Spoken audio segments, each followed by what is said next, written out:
The moment Judge Barbara Lagoa interrupted Congresswoman Jasmine Crockett, everything in that room changed. What started as a calm, formal hearing turned into a storm that would soon shake the entire political world. The marble walls of the Senate chamber seemed to close in, the air thick with silence. Every camera turned toward the two women now locked in the kind of standoff that Washington rarely sees. Before we go deeper into this story, make sure you hit that like button and subscribe, because what happened next made headlines across America. Trust me, you'll want to watch this till the very end. That morning, everything had seemed normal. It was a Tuesday, the kind of day that blends into the rest in Washington. D.C. reporters gathered early, coffee in hand, ready to cover another confirmation hearing. Judge Barbara Lagoa was expected to be polite, polished, and perfect, a near-certain confirmation to the Supreme Court. She sat behind the witness table. Wearing a navy blue suit, her hands folded neatly, her smile was calm. Her tone was careful.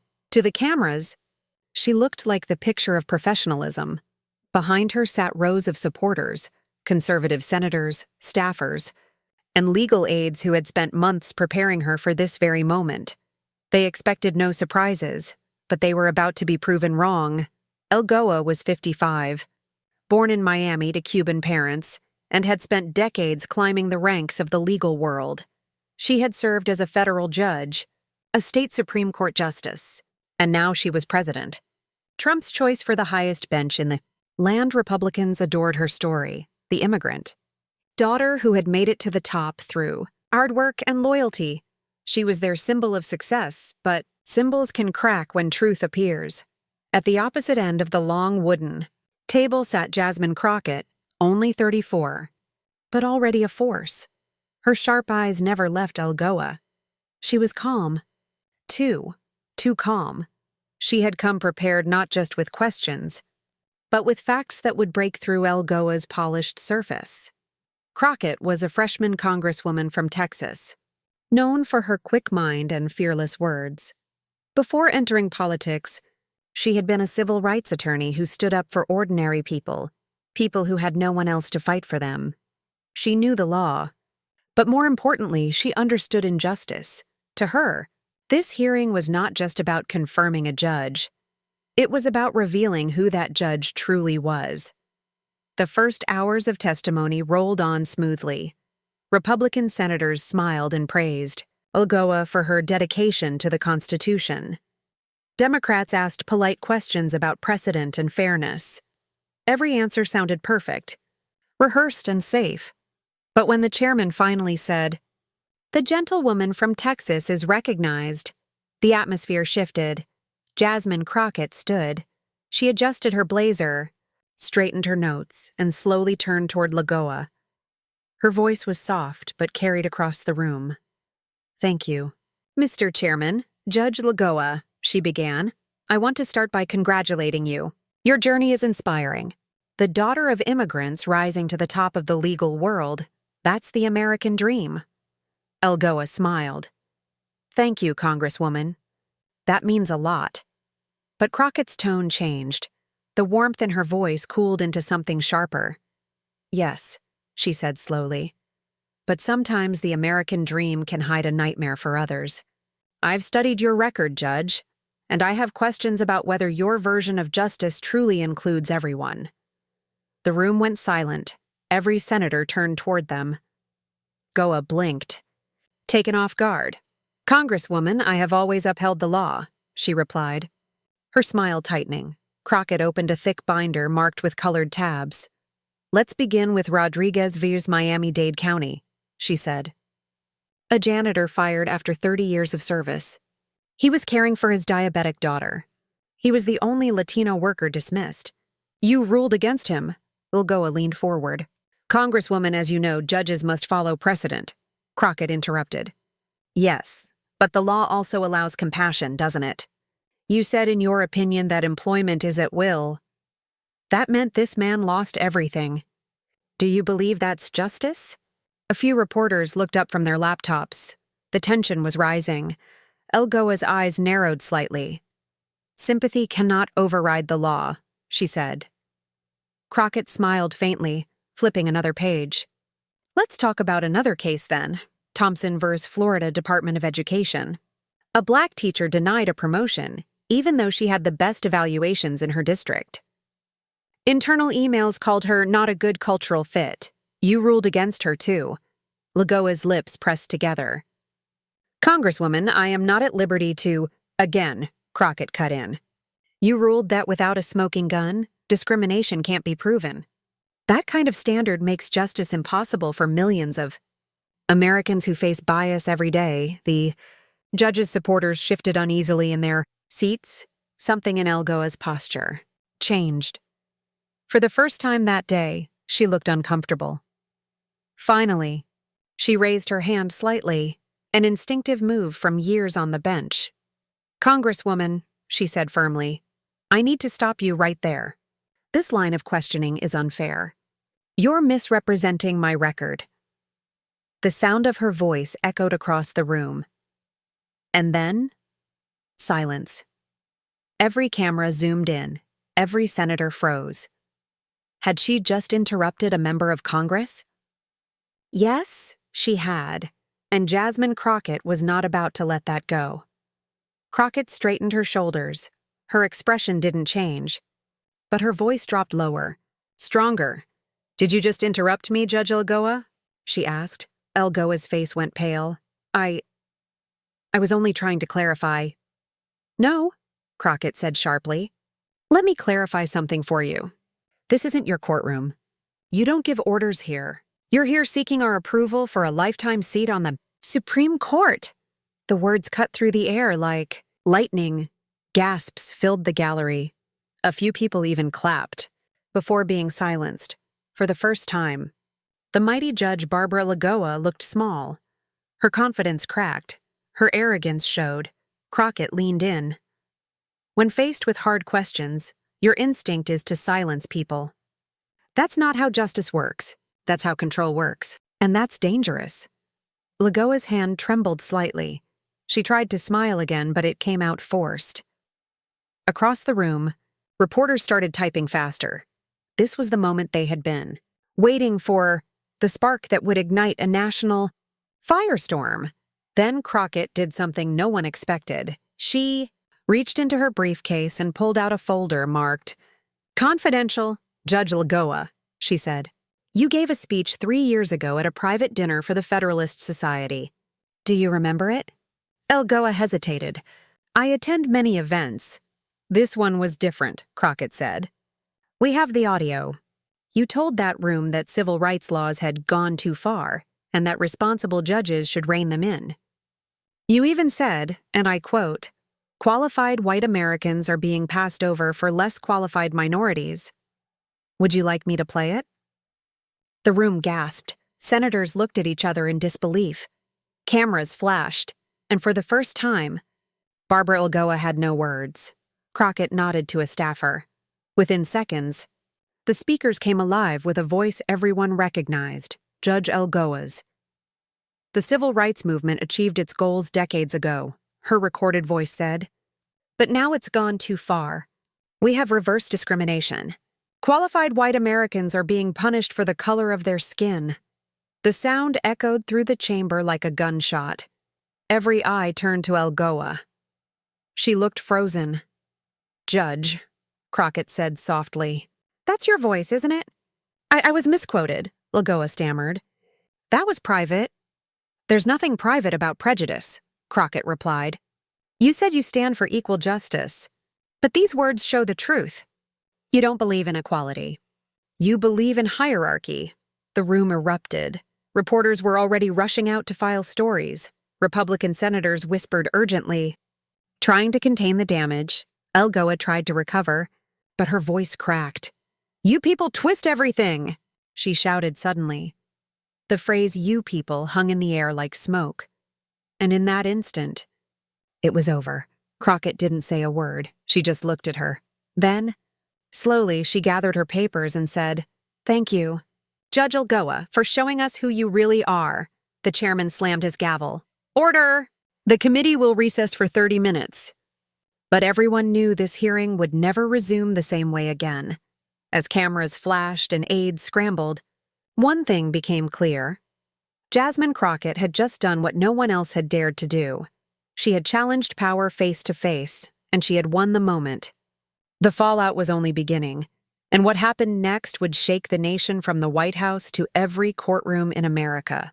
Within minutes, the clip of Judge Barbara Lagoa's outburst spread like wildfire. The moment she said, "You people," the internet exploded. Twitter, Facebook, YouTube, millions were replaying it again and again. Some couldn't believe what they'd heard. Others said it finally showed the truth about how deep prejudice still ran in the system. Cable networks cut their regular programs. Every major station ran the headline, "Crockett exposes Supreme Court nominee." By nightfall, it had become the most watched moment of the year. Even late-night comedians were writing jokes before the hearing had ended. Inside the Senate building, chaos reigned. Staffers ran through hallways, phones pressed to their ears. Republican senators huddled in private rooms whispering urgently.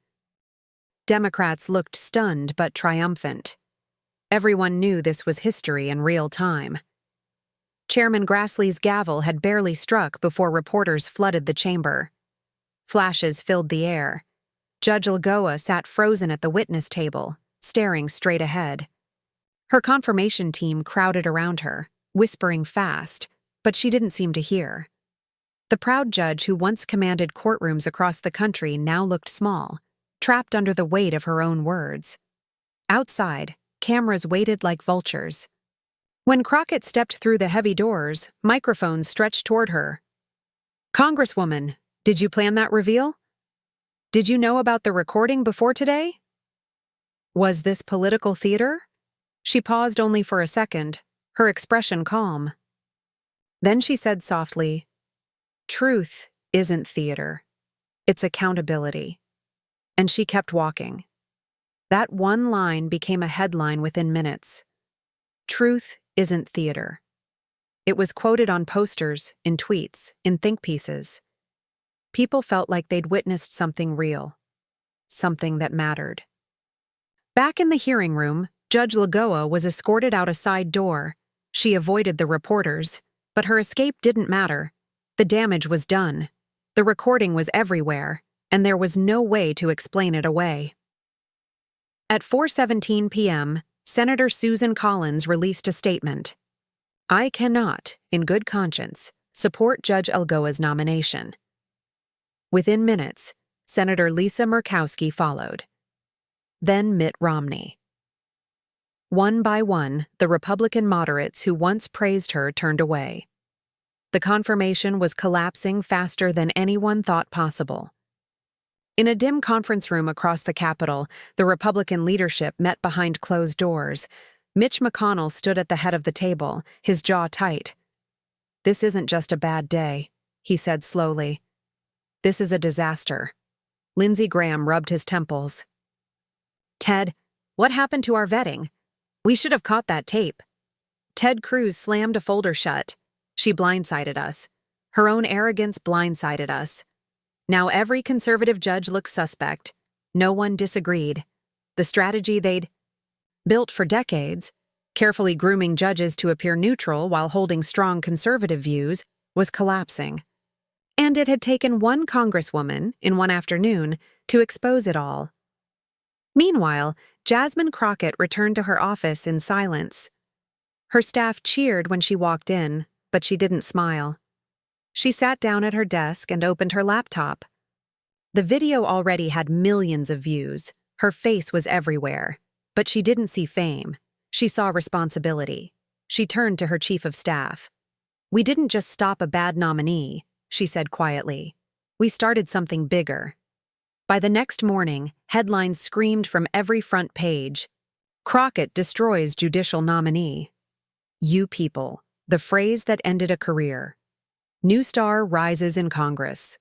Talk show hosts debated whether she had gone too far or not far enough. But for ordinary Americans, the reaction was clear. They felt seen. They felt heard. For once, someone in Washington had asked the questions they wanted asked. In Miami, the reaction was more complicated. Judge Lagoa's hometown community was shocked. Many Cuban-American families had looked up to her. Now they watched the footage with disbelief. "She forgot where she came from," said Maria Santos, a community activist. "We teach our children to be proud of their roots, not to look down on others." In Dallas, where Jasmine Crockett had grown up, people gathered in cafes and community centers to celebrate. Old neighbors watched the clip again and again, cheering as if it were a sports match. "That's our girl," one elderly woman said, tears in her eyes. She stood up to power and didn't blink. By Thursday, even the White House couldn't ignore the firestorm. President Trump logged on to Truth Social and posted in all caps, "Another witch hunt by radical Democrats." But behind closed doors, aides said he was furious. He had chosen Lagoa personally. Now she was a symbol of everything his critics accused him of promoting: arrogance, bias, and dishonesty. His legal team scrambled to draft statements blaming fake news, but it didn't work. The audio was too clear. Lagoa's own words had sealed her fate. Inside conservative media circles, panic spread. Commentators who once called her brilliant now called her a disappointment.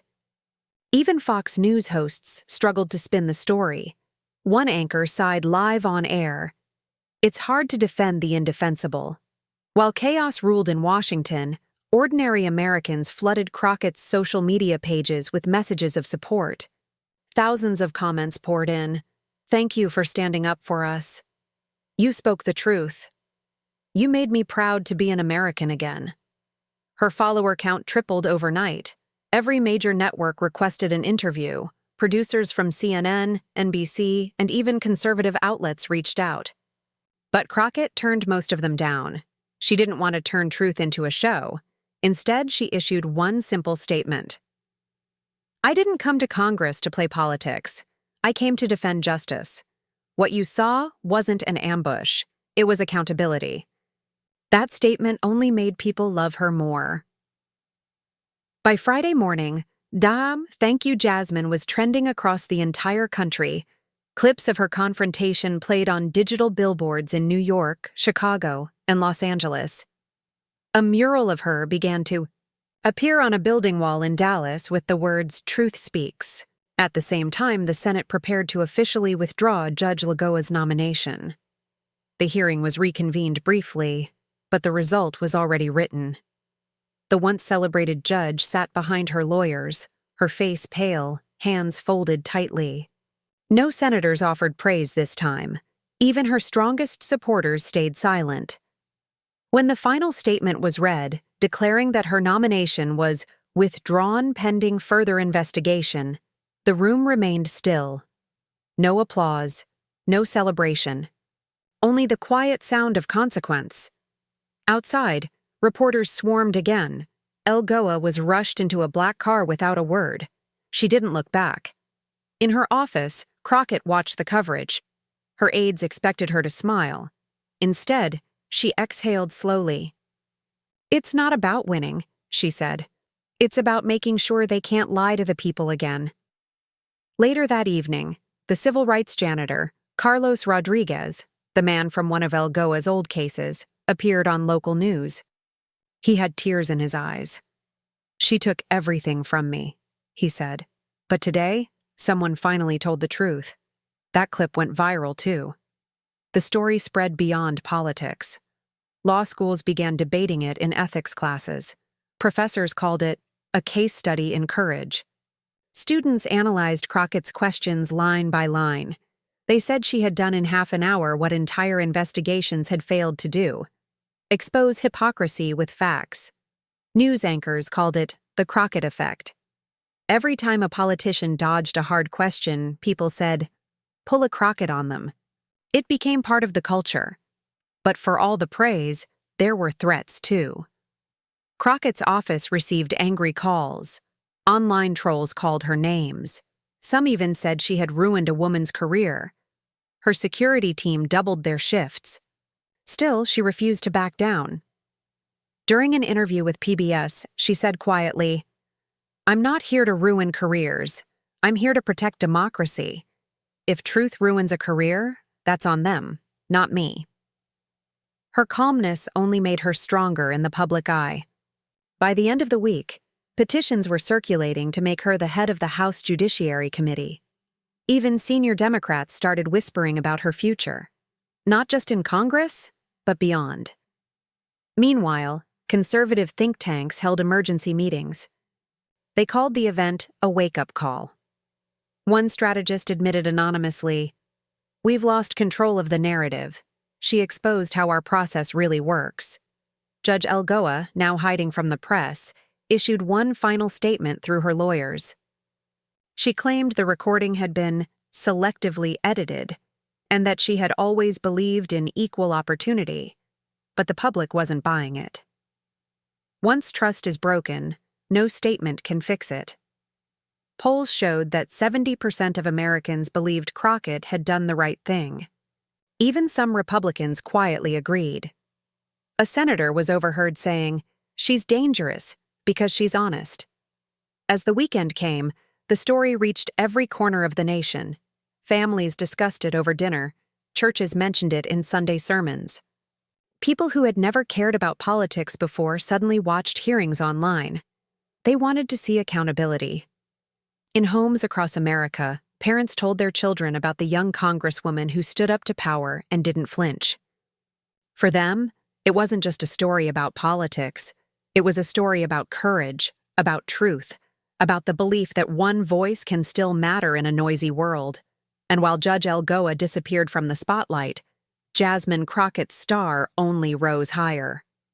She received an invitation to speak at Harvard Law, another from Yale, and one from her old high school in Dallas, where students hung posters that read, "Our voice, our future." Her speech at the school gym went viral too. She told the students, "Don't be afraid to ask hard questions. The people who fear questions are the ones hiding answers." The crowd roared with applause. Back in Washington, journalists began calling her the truth teller of Congress. Every news show wanted her opinion, but through it all, she stayed focused. Her eyes were always on the next fight, because she knew Judge Lagoa's fall wasn't the end. It was only the beginning of something much bigger. The real battle, the one for honesty, transparency, and justice, was just getting started. And Jasmine Crockett was ready for it. The days after Judge Barbara Lagoa's fall were unlike anything Washington had seen in years. The city buzzed with new energy. Reporters filled the corridors of the Capitol. News vans lined the streets. Every conversation, every headline, every political talk show revolved around one woman, Jasmine Crockett. She had exposed something that went far beyond one nominee. She had revealed how the system itself had been built to protect the powerful and silence the truth. Now, people wanted more answers. In her office, Crockett's team worked day and night. Stacks of files covered every table. They were going through records of other judges, other cases, other hidden speeches. Her chief of staff said, "Congresswoman, if we dig deeper, we'll make enemies." Crockett smiled faintly. "Then let's make the right kind of enemies." The public loved her honesty. Every time she spoke, Americans listened. They didn't hear political spin. They heard clarity. They heard someone who sounded like them, tired of excuses, hungry for truth.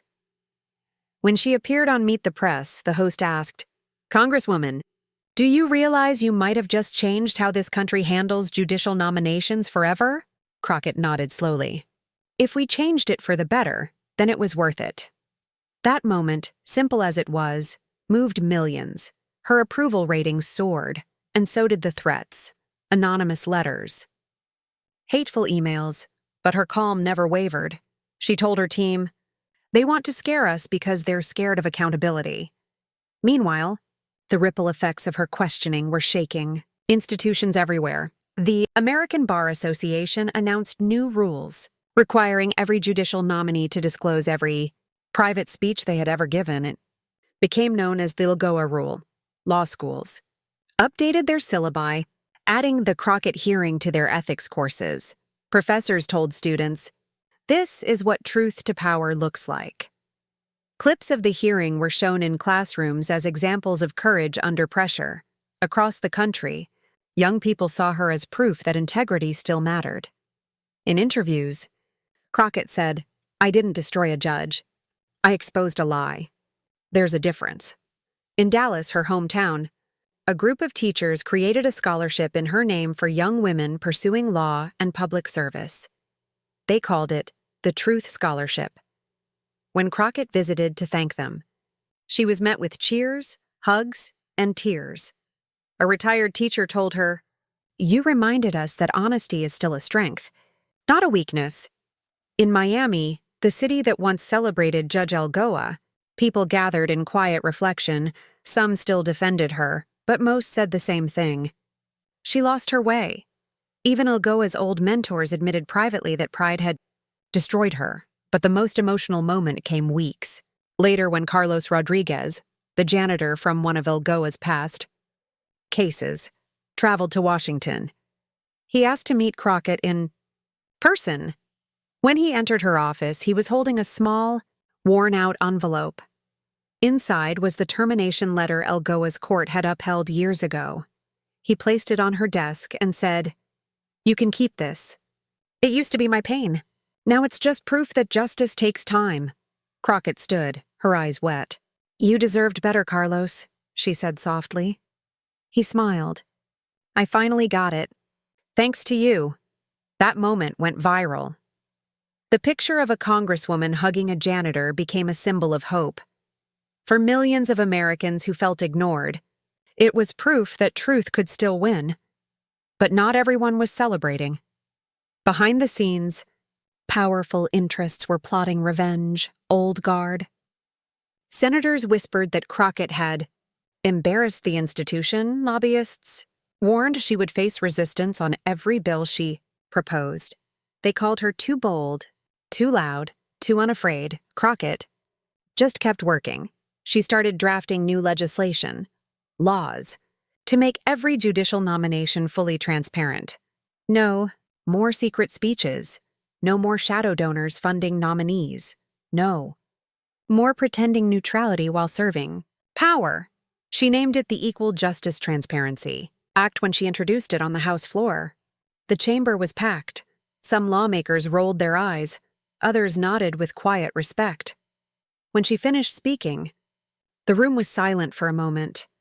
Then applause broke out, not just from her party, but from both sides. For the first time in a long time, the truth had united people, even briefly. The bill didn't pass immediately, but it started a movement. Journalists began exposing old speeches by other judges. Citizens demanded honesty in every hearing. What once happened behind closed doors was now in the light. The country had changed. Judge Lagoa vanished from public life, but her name lived on, not as a symbol of success, but as a warning. In legal circles, people now used her name as a lesson. "Don't pull a Lagoa," they'd say, meaning don't hide your truth because one day it will find you. Meanwhile, Jasmine Crockett's rise continued. She was invited to speak at Harvard Law School. The room was packed with students, professors, and judges. She walked on stage in her signature burgundy blazer and began with a quiet smile.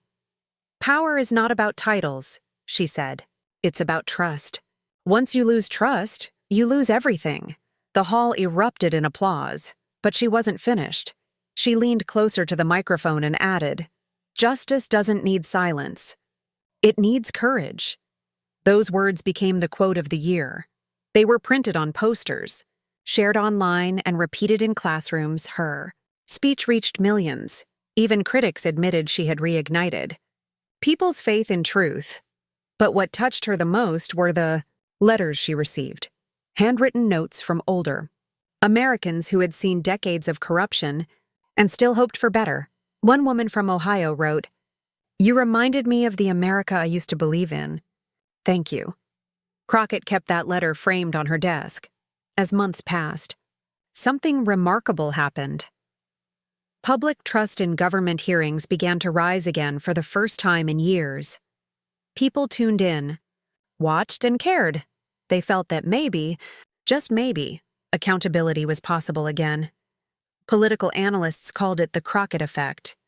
It wasn't about partisanship anymore, it was about principle.